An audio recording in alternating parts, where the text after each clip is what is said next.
Welcome to the 5-Week Linguist Show. If you want to learn a language or you teach a language, you've come to the right place. Join Janina each week for tips, resources, and advice for making engaging language learning happen anytime, anywhere.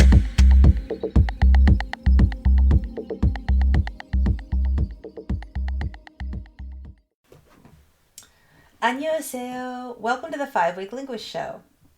This week I wanted to talk about fun in language classes. So I wanted to talk first of all about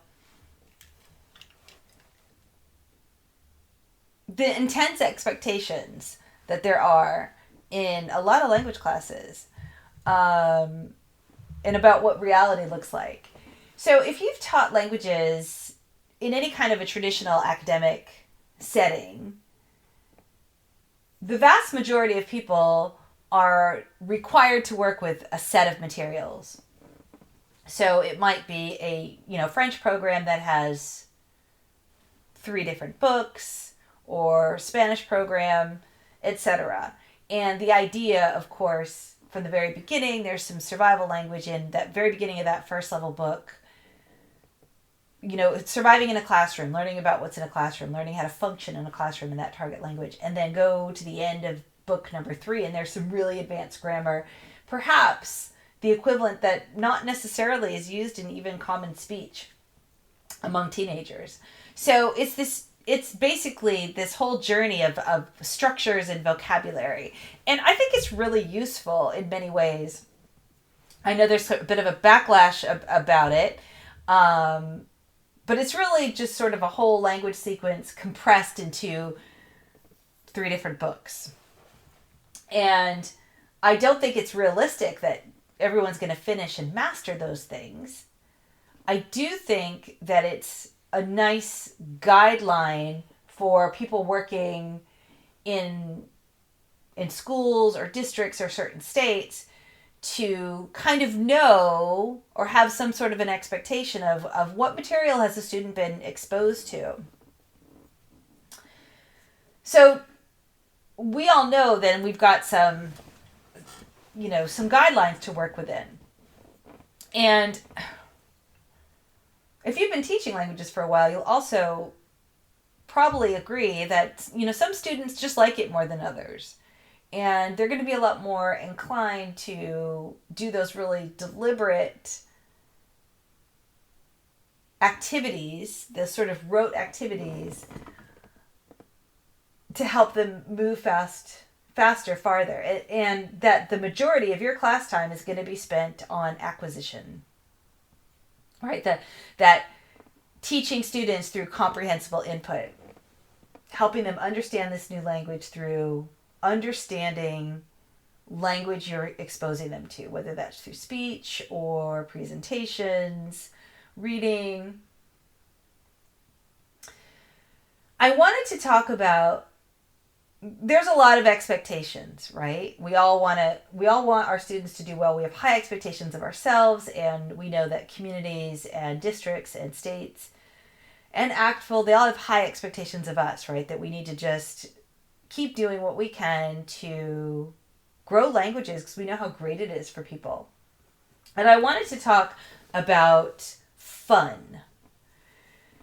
So I came to language teaching with a degree in drama and theater arts and with one in foreign languages. And I was really lucky to get an opportunity to start teaching at a private school, and that's basically how I pursued my credential, through classes and testing, sort of while I was on the job.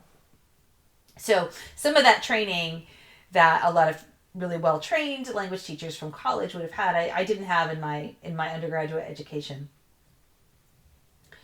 I learned a lot of it on the job, or learning theory and then putting it right into practice, and then taking my practice and coming up with my own theories over the years.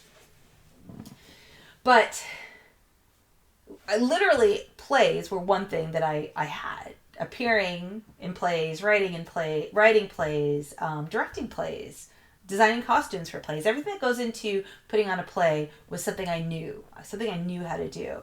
And at its most basic form, the most basic level, I knew that if I could get students to approach languages like a play, right? These skits and these dialogues, bring in those words that are black and white to life, to a place where they remember them really well, that will bring them up to, that will get them learning languages, right? That's a really, acquisition's important, but that deliberate learning, that memorization of words and phrases can also work to bring you from 0 up into the intermediate level to where you're creating with your own language, which is what many of us consider to be fluent. Also, accent and ear training. I knew that had a place in it. But as I've moved forward in my career, every day play and fun show me how valuable they are in learning languages, in comprehensible input, in getting students engaged.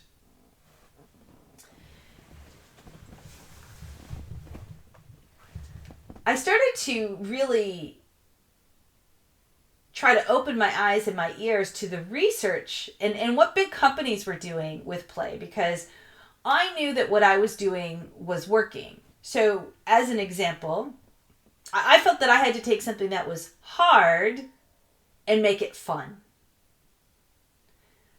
I needed to take something that was hard and make it fun for some very selfish reasons, in that I wanted the time that I spent at school to be enjoyable and that kids aren't dreading languages. And then the results, they were speaking, they were understanding, just kept coming to me.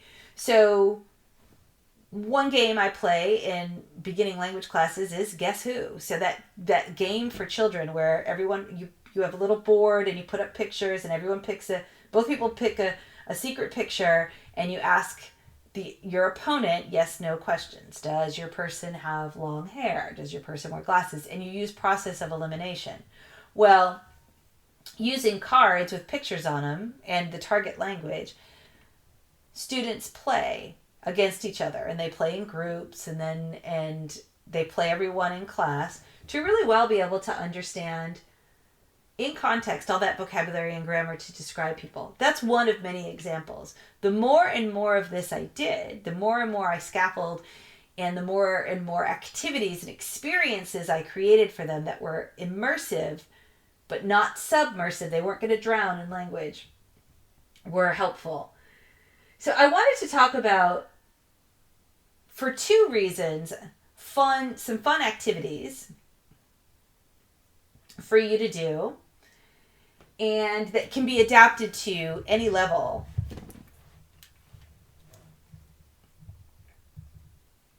And this can be used in any language. So charades. This can work for beginners where you're just acting out vocabulary, and it can go to really advanced levels where you're acting out idiomatic expressions. Just cut up some slips of recycled paper and hand them to teams to act out. You can take your vocabulary right from your book, put kids in teams, and they have to act it out. Pictionary. It's a great version of this too. Draw what I say. You use comprehensible input for them to say things. In a version of basically charades and Pictionary together, as I understand it, is Cranium. I've not used it before, but you can use drawings, visuals, props, actions. A really easy low prep activity. Post-its. Have people label as much vocabulary as they can. It's active, there's movement, it's fun. It's great for beginners. As people become more advanced, Post-its can be used to review grammar. For example, everyone has to ask 1 or 2 questions they have, and you put them all up on the board, sort of like a parking lot. And then you use that. That's an instant quiz game. When they're more advanced, you can use it to organize writing. People can write groups. Groups take 5 Post-its, and they can bullet point out what they're going to write in the target language for an introduction to an essay. They take the next 3 and they write how they're going to develop those ideas that they mentioned in their introductory paragraph, and then take another one and bullet point out their conclusion and make notes all over them. Get those bigger ones. They can then take those, sit down, and write in target language. They're a great scaffolding activity. Reading cart. Stephen Krashen talks about reading all the time because it works. He recommends that people have a free voluntary reading in their class. And it does take a bit of organization and working through some kinks and establishing some norms to where people are on task, but they're also enjoying themselves at the same time, right? They're having fun, but finding interesting content, novels, books. I love magazines, newspaper articles, right? Investing time, letting students read. Newspapers. Recording. This is another really low prep activity. So once you've established that you have a low risk classroom, right? People are allowed to take risks. You can then get into recording. I don't recommend this until everyone's affect is down. And if you do these fun games, the affect will lower, the stress levels will lower. You'll hear laughter in your class.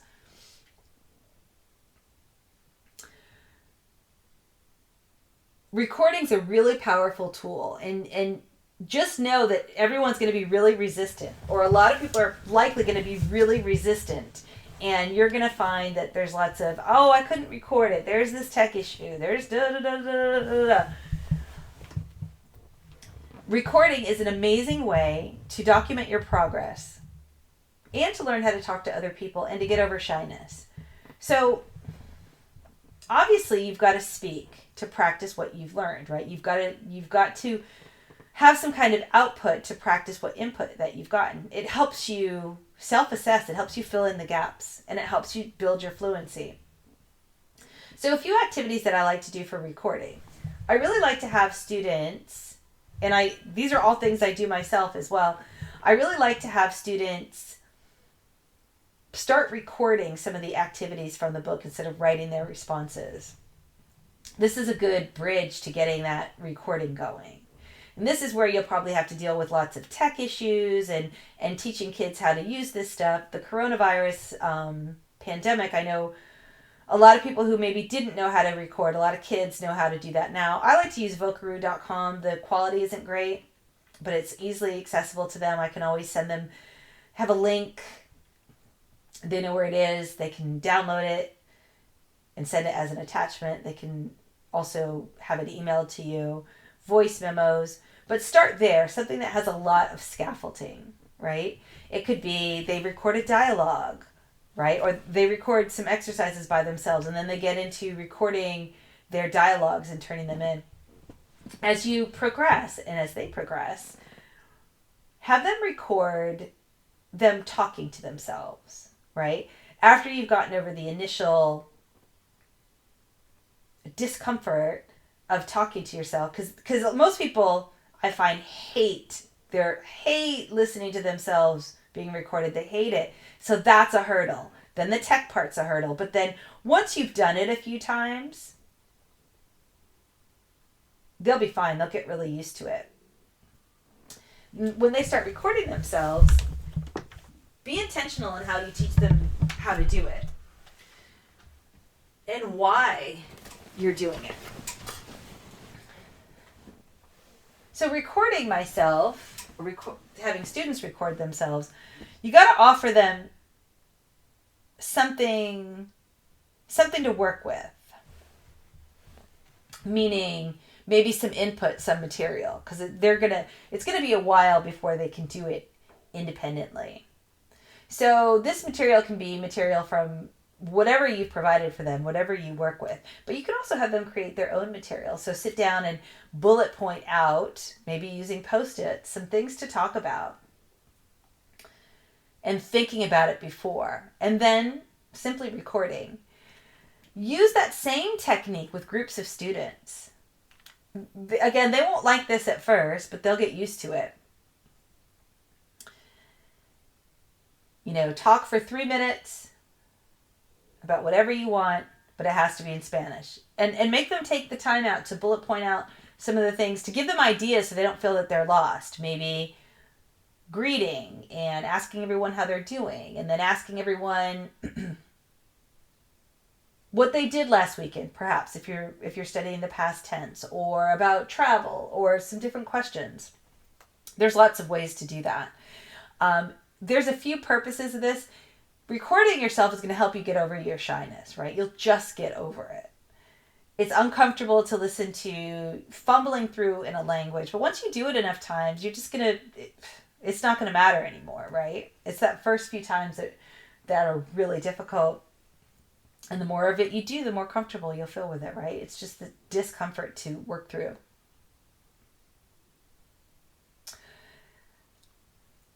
You also need to be able to document your progress. So I love this, particularly when I'm in the novice level and students are in the novice level.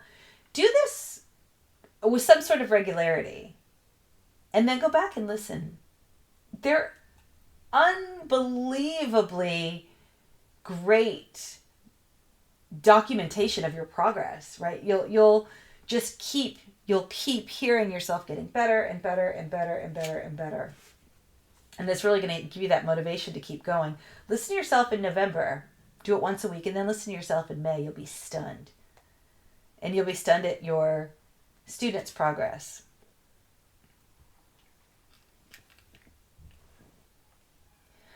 I'd love to do some other activities similar with journals and doodling, right? Spending some regular time in a learning journal. A really regular way to work on tasks is something I like to call the can-do game. So if you are familiar with the American Council on the Teaching of Foreign Languages can-do statements, they're all tasks. Take them, print them out, cut them out appropriate to your level, and have groups of students try to do them.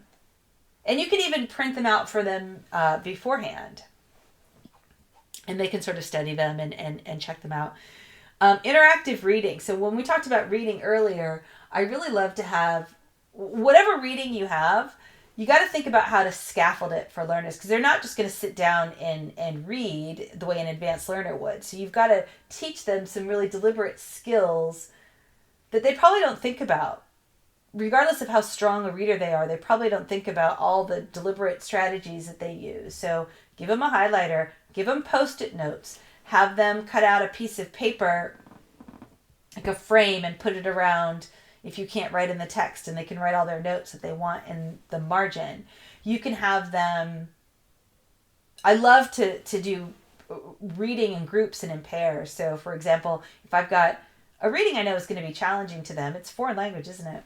They're not going to read like they do in their own language.